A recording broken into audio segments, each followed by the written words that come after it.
Over the last couple of years, the Silver Coast of Portugal has topped the lists of hotspots for expats, retirees, and digital nomads. But we couldn't help but notice that a lot of the people who are writing those lists didn't actually live here. So what's it really like to live on the Silver Coast of Portugal? Well, we moved here last year, and in this video, we're going to be sharing the pros and the cons and the realities of life on the Silver Coast of Portugal. Hi, I'm Matt. And I'm Dawn. And we're the unretirees. And last year, as I was approaching the traditional retirement age, we knew we didn't want to retire, but we also didn't want to put off our dream of living abroad and traveling the world either. And so today we live as digital expats on the Silver Coast of Portugal. And this channel is about living abroad, remote work, and travel and adventure over 50. If you'd like to see more content like this, click the like button, hit the subscribe button, and make sure you click the bell notification so that you're notified whenever a new video comes out. So there's lots of reasons why the Silver Coast has topped lists for expats, retirees, and digital nomads. It's not hard to understand. There's pristine beaches, there's tons of hiking and biking trails, great food, welcoming people. I mean, that's why we moved here when we came here 9 months ago. But in those 9 months, there have been some pros and cons that we've discovered of life on the Silver Coast of Portugal. Well, before we get to those, let's define what the Silver Coast is. It really is a 93-mile strip that runs on the coastline of Portugal from just north of Lisbon to just south of Porto. And really, although some maps will say the Silver Coast goes in quite a ways inland, we're sort of thinking about the coastline, maybe 10 miles from the coast as being the Silver Coast on that 93-mile strip. And the reason that people move here, the more common reasons, there are really 5 of them: weather, lifestyle, location, authenticity, and real estate prices. So a couple of caveats before we really get started. The first is that we've only been living in Portugal for about 9 months. And so to a large degree, this may still be first impressions. We are still exploring and learning and finding out more and more about Portugal, which is part of the adventure of moving to a new country. But we may think very differently as we get more seasoned here in terms of our experience. And secondly, our pros may not be your pros and our cons may not be your cons, but they may give you some ideas as you think about moving to Portugal or wherever you may be thinking about moving. That's right. And I think also it's important to note that when we say cons, these are really just adjustments that we are making as part of living in a new country. My favorite advice that we got when we moved to Portugal was Portugal will not change for you. You must change for Portugal. And so when things feel a little bit challenging or frustrating, what we have found helpful is that we kind of run through this mental model of 3 questions that we ask. The first one is this an experience problem? The second is this an expectations problem? Or is this an attitude problem? Now, there are legitimately bad experiences, like objectively bad experiences. And fortunately, we have not had any of those, but people do have them, and that's valid.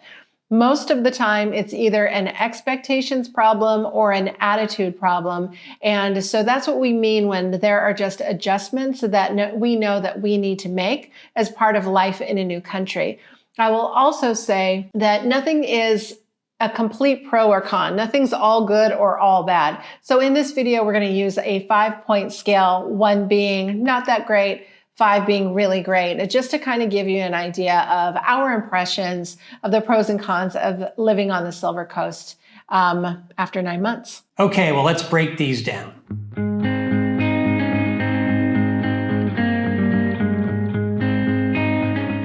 So the first reason that people move to the Silver Coast of Portugal is weather. Now, the Silver Coast has a temperate climate, meaning that the highs in the winter may be in high 50s or very, very low 60s. And in the summer, the highs are going to be in the mid 70s, struggling to break 80, which is great. So it's not too hot and it's not too cold. It does get some rain here. It's more rainy in the Silver Coast here than it is in the Algarve or in Lisbon, but it's less rainy than it would be in a northern city like Porto or Braga. And weather was a big factor for us as we were moving here. We wanted to make sure that for us, it wasn't too hot or too cold. We wanted to be able to be outside more often than not, and we love the sunshine, so we wanted to have lots and lots of sunny days. So after living here for 9 months, what do you think are the pros? So we haven't lived here a full year yet, so maybe ask us again in a few months. But so far, it has been very comfortable. Even on days when it's very hot, even just 10 or 20 miles inland, it's still very mild here. What do you think some of the cons are? Well, look, we moved here just before the rain began in the middle of October, and it's been more rainy than we certainly expected. Now, we need the rain, so it's not necessarily a bad thing. And there was plenty of sunny days throughout even the rainy season, if you will. But it rained more days than we were expecting it to rain, and so it was an expectation that we needed to change. Now, it is true that people around here who are more familiar or who've lived here, they said that it was a unusually rainy winter. We'll have to find out as we stay here more and more years. So another adjustment that we had to make was to the cold. Now, we had heard that it is colder indoors than it is outdoors in the wintertime, but at the time we were living in the Northeast, and we thought that's nothing. We can handle a little cold, but we were really, really wrong. Yeah, the cold is a real thing. I mean, it can be bone chilling sometimes inside, which is funny. And I don't know, it's probably because the materials that are used to build buildings and homes is just different here than it is, at least than what we were used to in the Northeast. There are also maybe different insulation expectations that go on, but it's pretty cold. I mean, in fact, for most of the winter, we had to run our heater 24/7. It's not just the Silver Coast that this is true for. It's true up and down all of Portugal. We have some friends that are in Lisbon, and they're in a new building, new windows, new construction, and you would think that that would have it fixed, but it's cold there. In the winter, they have the heaters going, they are under blankets, all that stuff, because it's just cold. So the cold is a real thing. The other adjustment we needed to make was dampness. Dampness is also really a very real thing. When we first stayed here for about a month, when we closed on our house from late October until late November, we found that things were always wet. Our linens, our towels, even before we used them, our towels, our clothes, everything felt heavy and wet all the time. And we had never experienced something like that. So when we moved here, we knew that we were going to have to address those issues. So we did a few things. Number one is we had some exterior cracks on the house fixed. That were letting moisture in. We bought 2 dehumidifiers. We also got some things for the closet to cut down on humidity. Now, I will say that we haven't had that problem since we've moved here. Those things did fix the problem, but that was something that we had to manage for sure. So what do you think about the weather? How would you rate it? Well, even though it is cold sometimes, and even though the dampness is a real thing, the days when they're spectacular are just spectacular. And a little bit of cold and a little bit of dampness we can sort of deal with in order to get the benefit of those glorious, glorious days. So we'll take that over shoveling snow in the Northeast like we used to do. So I'm going to give it a 4.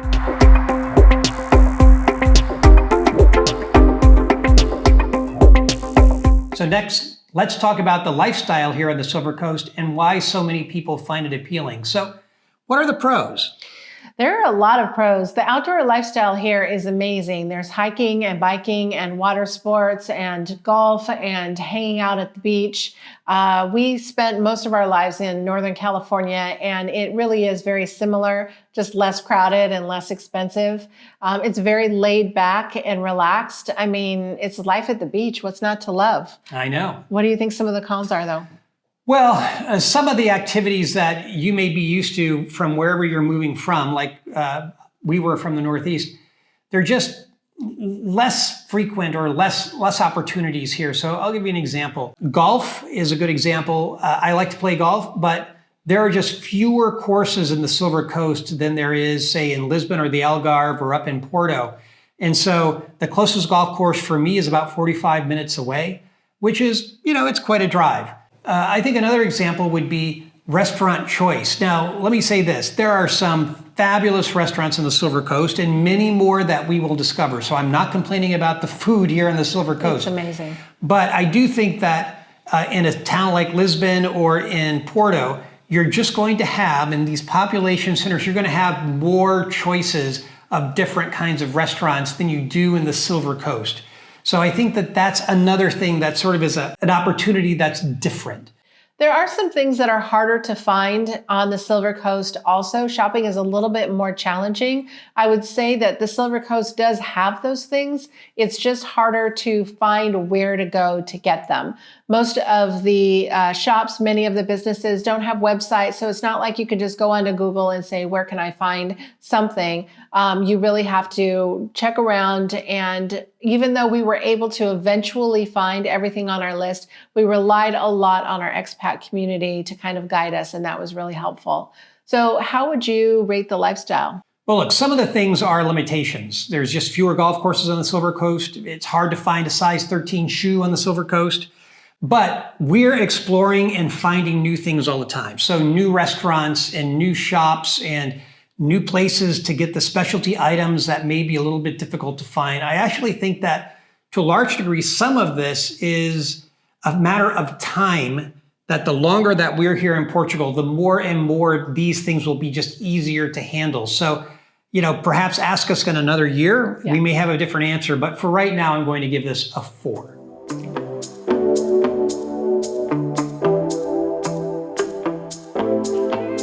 So another reason people love the Silver Coast is location. Now, where we are, we're basically the same distance to Portugal's 3 largest cities, which is Lisbon, Porto, and Coimbra.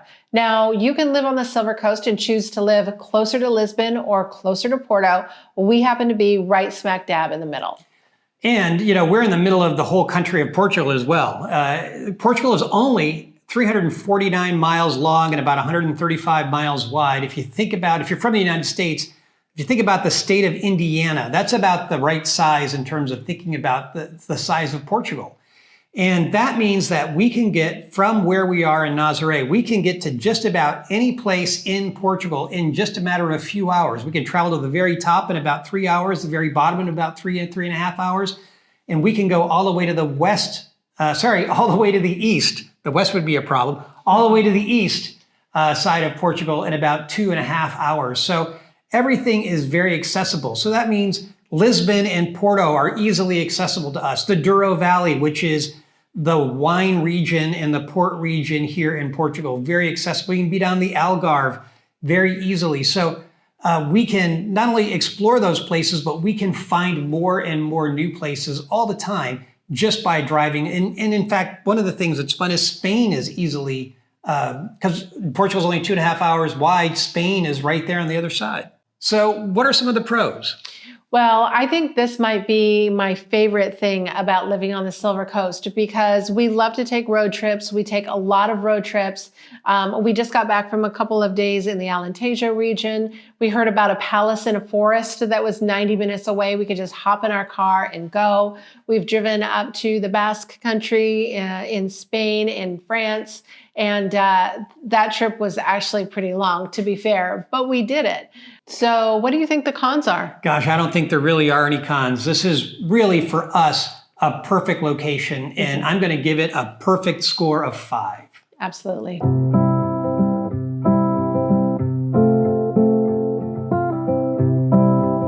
So what do we mean by authenticity? Well, some people say that the Silver Coast is a little more authentic experience of Portugal than other parts.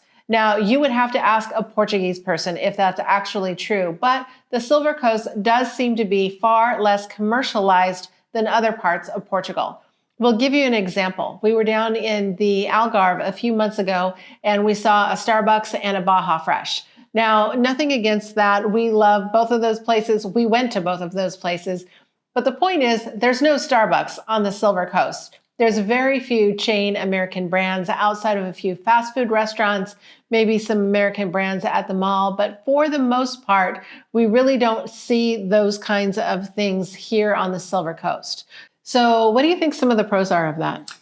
Well, I think, anytime you have a restaurant that is owned by a family, I think that the likelihood of it being a more authentic experience is very high. And the same is true with the shops. I mean, I do think when an owner is involved in those sorts of businesses, I think for the most part, the experience is just better. Any cons? I don't think there's really any cons to that. I mean, we really love supporting local businesses here on the Silver Coast. I will say that sometimes we do miss familiar brands. And I know that's not a very cool thing to say when you move to a new country, and probably anybody who moves to a new country experiences that. We love the adventure of trying new things, trying new foods, all the adventure. We do that all the time. But to be honest, sometimes we just want to grab some Chipotle or walk into Sephora and get my favorite mascara. So again, I know that's not very cool to say, but that's just real. And there really aren't a lot of those places here on the Silver Coast. The good news is, though, that we can always go to Lisbon or Porto to get them, but that's probably something that's a little more challenging here. So how would you rate authenticity on the Silver Coast overall? Well, I think it's a strong 4. I mean, there are things that I miss. I think things that we both miss. But the reality is that we could drive to Lisbon or Porto and for the most part, find something equivalent or close to it there. I think one of the things I do like is when we moved from the United States here to Portugal, it's nice that it doesn't feel like a different version of America. Yeah. Right? That these are really Portuguese brands for the most part that we see around us. Portuguese restaurants, Portuguese shops, Portuguese stores in the mall for the most part. And it's kind of nice to feel like you're not just in a little America. I like the fact that we moved to a new country to experience a new country. And I think that's a pro.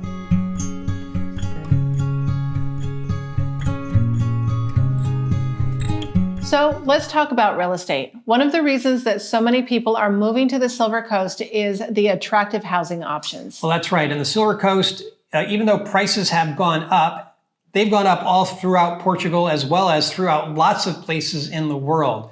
But the Silver Coast still remains relatively affordable compared to other places. For example, you can buy a condo here for under 100,000 euro, or you could spend well over $1 million or €1 million for a house if you wanted to. That range is just that big. But you get a lot more for your money than in a beach community than you would in any other part of the United States or most parts of Europe for sure. So your money just goes a lot farther, and that's a big draw for expats, for retirees, and for digital nomads. So what are the pros? Well, I don't think that we could find this property this close to the beach with this weather anywhere else at this price, anywhere else in Portugal or really anywhere else in Europe. I think that the lifestyle upgrade that we got when we moved to the Silver Coast was immense, and every day it still feels like a dream. If you want to know more about our experience house hunting in Portugal, watch this next video.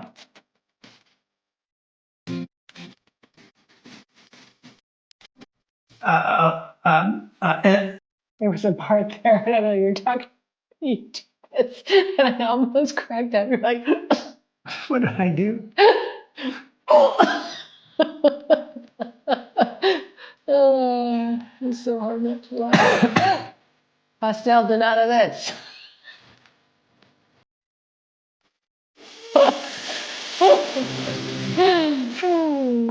All right.